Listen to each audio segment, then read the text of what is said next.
Ether to you all. I hope you're enjoying some leftover turkey and some leftover relaxation time over this long holiday weekend. I had a great celebration yesterday with a lot of members of my family and even made it down to the Plaza Lights to see the traditional flipping of the switch in Kansas City. I am Father Paul Turner, the pastor of the Cathedral of the Immaculate Conception in Kansas City, Missouri, greeting you on my weekly update on things happening here at the Cathedral Parish.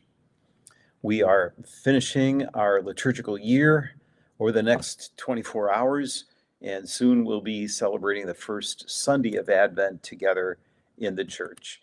It's a beautiful time of year, and just a great way to show our thanks and praise to God and to meditate on the passage of time. Thanks to all of you who came to celebrate our Thanksgiving Mass with us. It's the one day we do a Mass earlier in the day, 9 o'clock. It seems to fit the schedules of many of our members. Several people brought food this year for a blessing that they could then return to their family homes and enjoy at the Thanksgiving table. One thing to note about the liturgies this weekend, Bishop Johnston is allowing us priests to restore the blood of Christ to the communion rite of the faithful.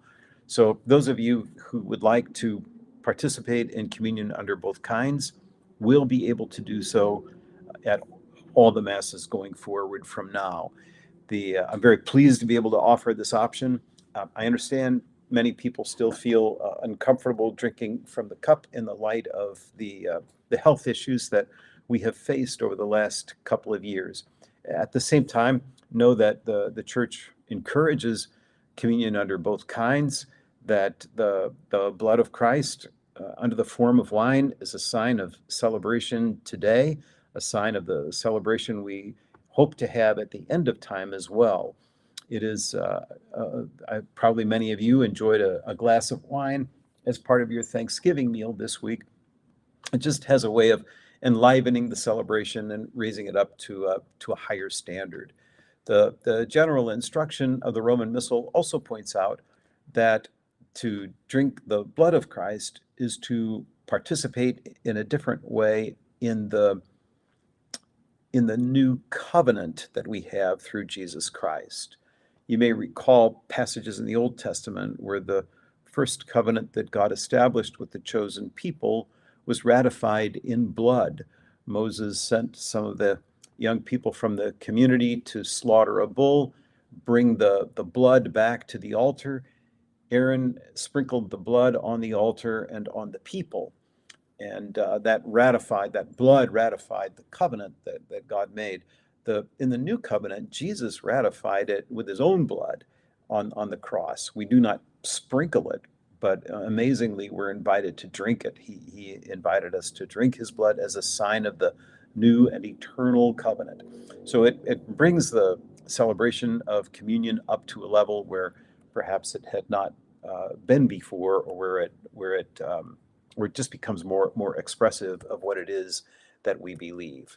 So that option will be available to you this weekend. I will be hearing confessions tomorrow and celebrating most of the masses this weekend. Father Ken Riley will preside at 8 o'clock on Sunday night. I will be around to greet you before and after the Mass. We also expect Father Aloysius Kasoma to concelebrate at 9 o'clock Sunday morning. He is down to his final days on his 2-month visit to us. So if you have a chance to greet him before or after Mass at 9 o'clock, I know he would appreciate that. He'd appreciate also any gifts you wish to give to his fundraising efforts. You can still find links to those on our website. You can help him build a dormitory for students so that those who live out in the bush area can stay close to the school and not be under threat of damage or even loss of their lives. So that school building is under construction, but they need more funds to finish it off. He's also trying to send 2 students to university in Europe, and that's far beyond what they can afford. But if some of you feel inspired to help out 2 Ugandan students to get it to university, then the link to that is on our website at the Cathedral. Thank you. Thank you for your support. I've known Father Aloysius for over 40 years. Our friendship goes back that far. I admit he's been a kind of personal charity that I've offered to you all and to different parishes where I've worked. Many people have responded favorably. You don't need to, but I'm always grateful when you do. It means a lot to me personally, and of course to him and to the people he's trying to serve. The Knights of Columbus invite you to clean out the closet and to bring winter clothing that you might be able to give to those who have little or none. Those can go into the big blue barrels at church. We will keep those in place yet another week. So if you forget this weekend, you can still come in the next. But please give some thought to sharing clothes that have been in your closet, aren't doing you any good, and certainly aren't doing any good to people who could really use them. So thank you for your consideration. And thanks to the Knights for collaborating with our own Morning Glory Ministries to make this clothing available. Memorial poinsettias are available again this year. This is a popular item for people who want to designate some of the church decoration in memory of someone they love, either someone alive or someone who has died. And then at the end of Christmas time, if you'd like to bring a poinsettia home, the one that you donated, go ahead and pick one up at the end. So those are the forms are available now on our website, and also a physical form you can pick up at church. Before November draws to a close, you can still inscribe the names of your deceased loved ones in our Book of the Dead. You see it positioned near the baptismal font. Just write in the names of people you would like us to remember. I am keeping them all in my prayers for the dead, and I know the rest of our community is doing that as well. My thanks to John Krause for getting our baptismal font up and running again. Bishop Johnston will give it a workout, not this Sunday, but next. He'll be presiding for a couple of masses and for 2 baptisms. I'll tell you more about that next week when I give you my Friday update on what to expect. Would like you to know that as we begin Advent this weekend, our Faith Formation team has prepared an Advent video series that you'll be able to enjoy through our website as well. They have invited a number of individual speakers to give a reflection. These are based on some reflections I wrote a number of years ago, but you're welcome to tune in and enjoy these. They're just a few minutes long, each of them, but we hope it'll help pace your Advent and make this a very special year for all of you. Our Finance Council met this past week. I mentioned this, that we, in my letter, that the numbers were more sobering than we had seen lately. Our expenses are going up as yours are. Our income has decreased, and I'm sure that's a result of some of you not having the same disposable income that you've had before. Please try to remember your dedication to the church, to the cathedral. We're all optimistic that we will receive what the Lord has in mind for us.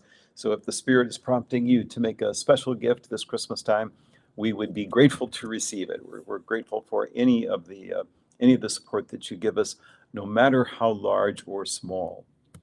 We'll be seeking new members of our Pastoral Council and Stewardship Council in the new year. If you would like to volunteer, or you know someone who'd be interested in this, please let us know. Just notify anybody in our office. We'll be glad to take it from there. We're also looking for leadership among the young adults. That would be a group that helps promote different spiritual and social activities for that age group. We have some wonderful people in leadership, but we would like to see that expand a little bit as well. Looking ahead to next Wednesday, ushers and sacristans will gather for a special meeting on Wednesday evening. So thank you for all of your service and for setting aside some time for us. This coming Thursday night, December 1st, we're offering Prelude to Christmas, a program based on the one we did last year. It was one of our most spiritual and inspirational evenings that we did. So we're proud to bring it back and hope that many of you will be able to come. You can obtain tickets for it on our website.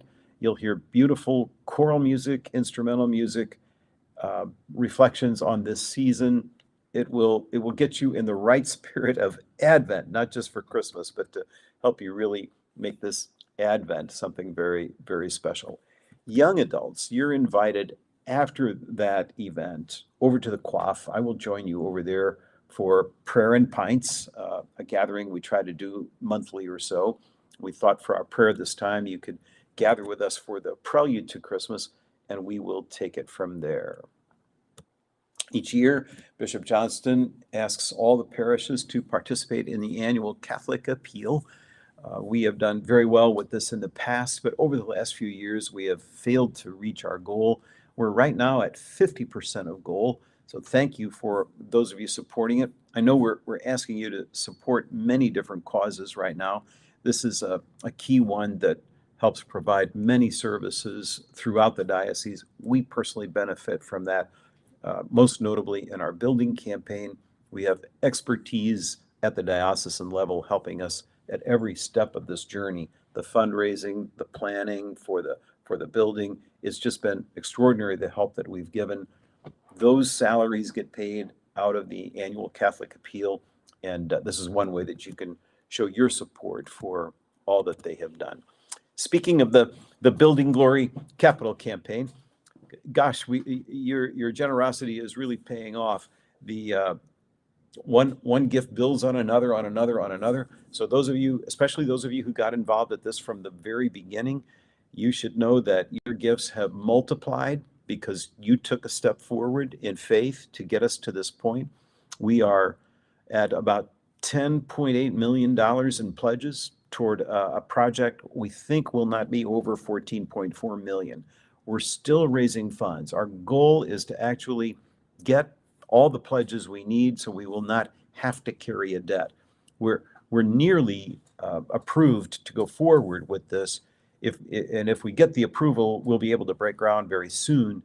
It would also mean we'd have a little bit of a debt to make up, a couple $1 million, but we're still actively seeking new contributors, and we're trying to get as much of that pushed to the side as possible.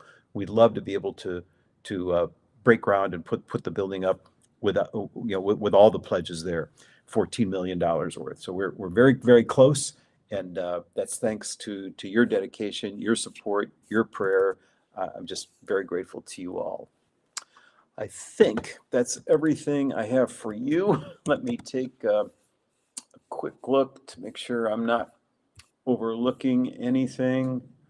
I'm checking my calendar here, and it all looks pretty normal. Pastoral Council, I didn't mention, will meet on Monday night, and I think that's everything I've got for you till next Friday. Oh, I guess next Friday afternoon, that'll be First Friday, so we'll have exposition of the Blessed Sacrament after Mass a week from today, and that will conclude with benediction at 2:00.